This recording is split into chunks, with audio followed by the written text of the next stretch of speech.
I have some very bad news for the bulls in this video, because I definitely think that Bitcoin is not out of the wood yet, and I'm going to show you in today's video exactly what I'm looking at, which charts, what I think needs to happen. And this is going to be an important video, so it's important that you watch this video starting from the beginning till the end, because especially at the end there will be some important information. So guys, let's jump straight into it. I would really appreciate if every single one of you drops a thumbs up. And yeah, let's start off with having a look at the weekly time frame for Bitcoin, and then we cut down to the shorter term time frames.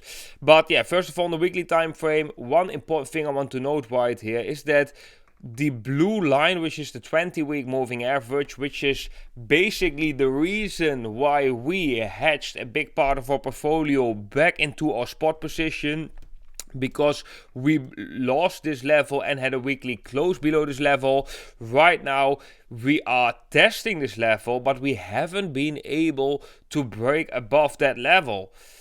Even crazier, like if this would be the weekly candle close, then that wouldn't be too bullish for Bitcoin at all, because it just means we got a rejection from that moving average, which normally tends to be the moving average, which shows us how much confidence is there in the markets.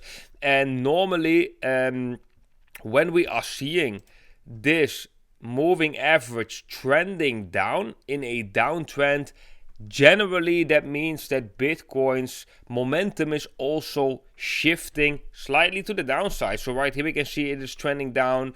We can see it if we go back here, it is trending down. Here it didn't last that long though. Here we can also see that the moment it was trending down, we were in a more, there was just more bearish momentum than just this one drop, right? This big of a drop can definitely be a start of a bigger but maybe short-term downtrend. And so far we don't really have evidence yet to believe that this downtrend has been broken, because if we just look at it on the weekly perspective, we still form a lower high, right? So I'm still going to be a little bit careful right here on Bitcoin, but let's go to the short-term time frames, guys. We can see that on the daily time frame things actually look a little bit better. Why is that? Because we actually broke this triangle formation to the upside, and so far the former resistance is still holding as support, so that is still okay, right? We did got a big red candle right here, and I do want to see how this is going to resolve, because I think there is definitely a chance that we topped out right here, and that we are going to see Bitcoin to visit lower levels. And I've also, this top actually was very interesting, because we shared that over on Will Alerts too, because the premium index turned green. And here you can see that you can also find it for yourself on willporter.com. The premium index, normally when this is turning green, we can see that it marks the top. So right here we can see when it was green right here, it marked the top, and we saw a massive dump. Here it was green. It also showed that we still have more downside to come. Here we had a big green candle that marked the top right here. And here we had a green candle as well, which so far has been marking the top. So that is quite interesting. For the ones that are not yet using this platform that much, you're really missing out, because this is the pro charts where you can select all the indicators. So for example, the funding rates, which right now are positive as well, which are not generally not the most bullish sign for Bitcoin, right? We want to see this negative in order for to get more buying pressure on the price of Bitcoin. So yeah, this is definitely something you should be using as a trader, and I think almost every professional trader that I know that is profitable in the shorter term time frame, but also a true professional, they all use derivatives exchange data for shorter term time frame movements.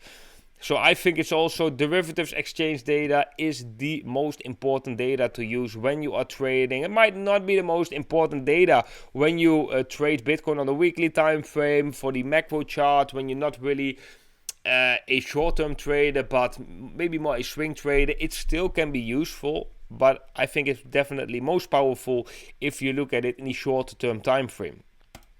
Then guys, I want to bring you to this chart, and this is the stablecoin dominance. And I know in the past I've said that it looks like this chart is breaking down, and in some form it is also breaking down, but I want to come back to that, what I said, because the line here, I might have not drawn that really precisely or in the right way. So before the line was drawn like this, so we have like here, and we take the price action right there, and then we zoom in, and then you can see like, okay, from that white line we did broke down, and we did broke the half of this declining channel.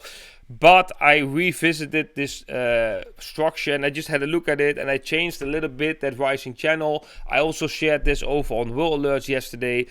It looks like we are still in this structure, which means that the reasons to become bullish on Bitcoin are still not there yet.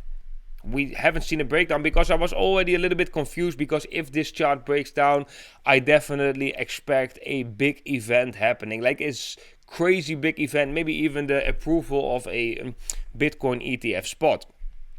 So where are we in terms of this chart? Well, let's go to the daily time frame and let's zoom a little bit in.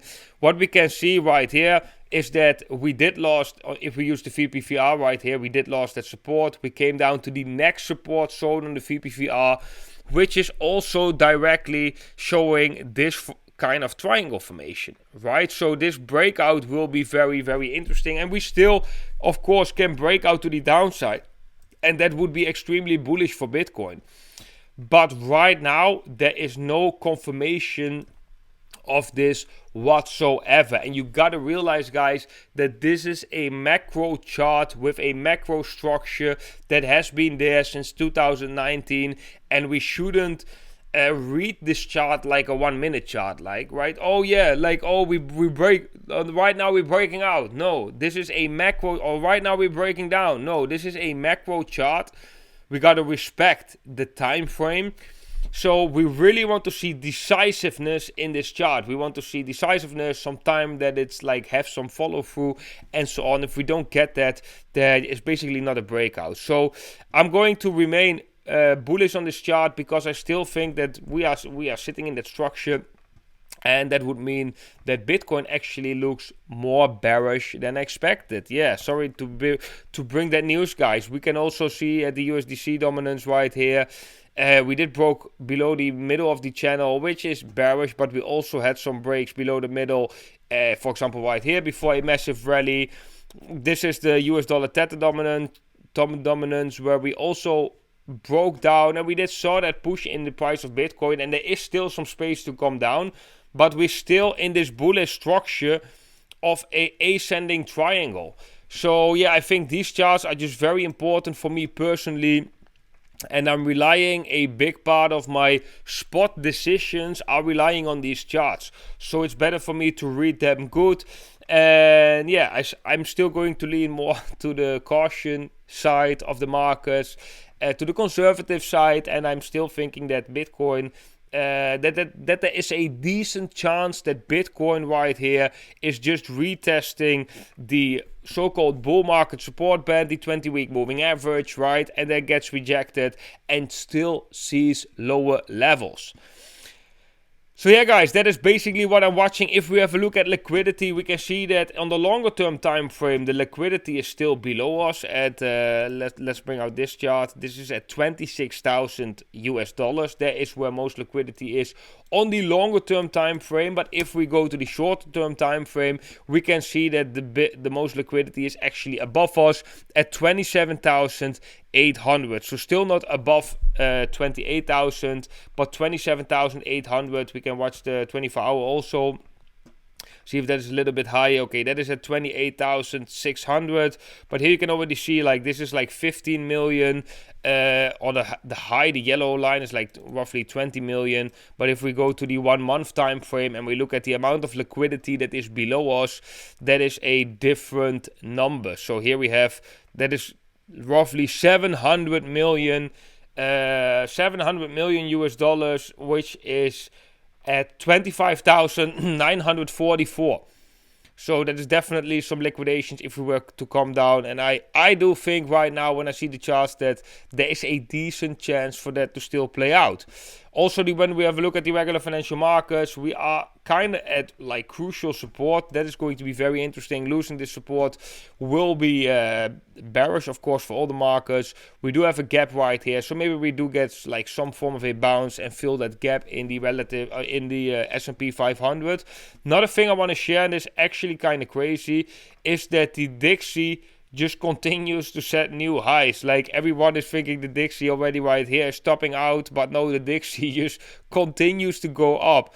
And yeah, let's see how this chart resolves as well, because it looks like we just broke above a important Fibonacci level, but we also form potentially a bearish divergence on the daily time frame. So yeah, if we lose this uptrend, we might get some more party going on in the risk on assets, S&P 500, Bitcoin. But if we just continue to go up, maybe we even go to the resistance right here, to the golden ratio, there, yeah, most likely there will be a little bit more downside for the regular financial markets. And don't think that this is not possible, because we can also do something like this, where we form like a higher high in the price, lower high in the relative strength index. So guys, very interesting. But like I said, the grounding fundament of my analysis right now definitely relies on this chart, the stablecoin dominance, because this presents us with a very clear picture, and that very clear picture is super important to determine the midterm / macro trend in Bitcoin.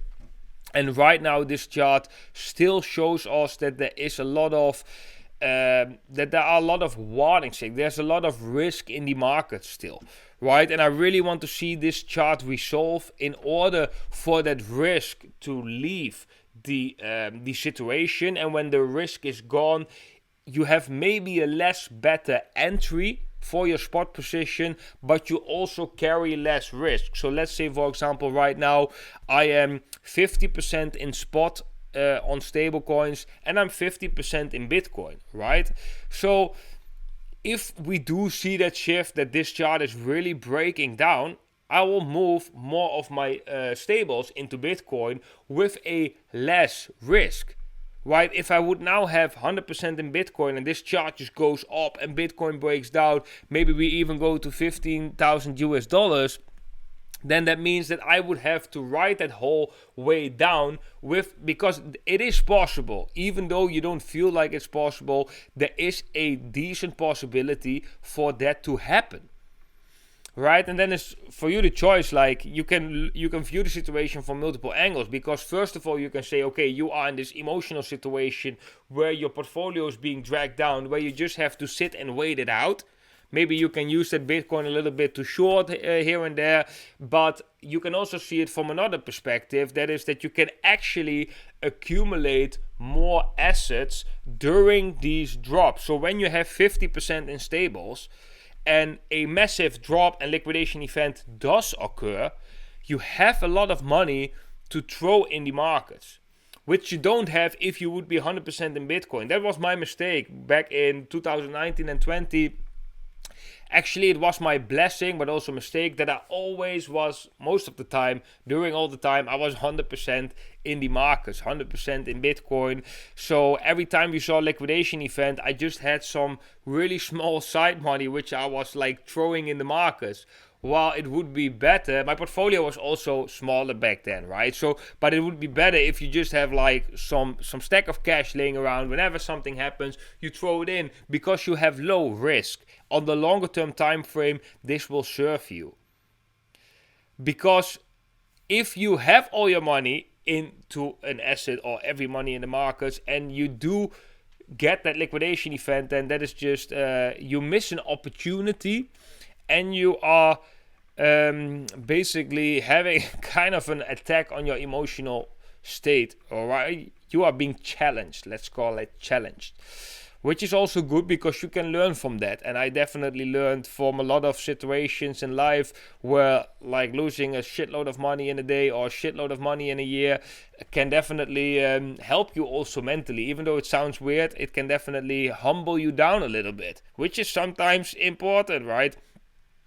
Another thing I want to share with you guys, and I don't want to be the complete bear in today's video, but what I also realized is we gotta look into the future, what kind of patterns Bitcoin can be displaying, right? So I'm going to share with you two things which are very important.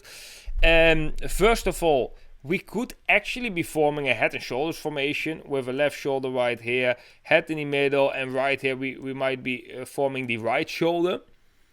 So then eventually we have the neckline. If we break that neckline, oh boy, that is going to be not good for Bitcoin. But that would be target of 21k. So that's not even that bad, right? Because we have a CME gap at 20k.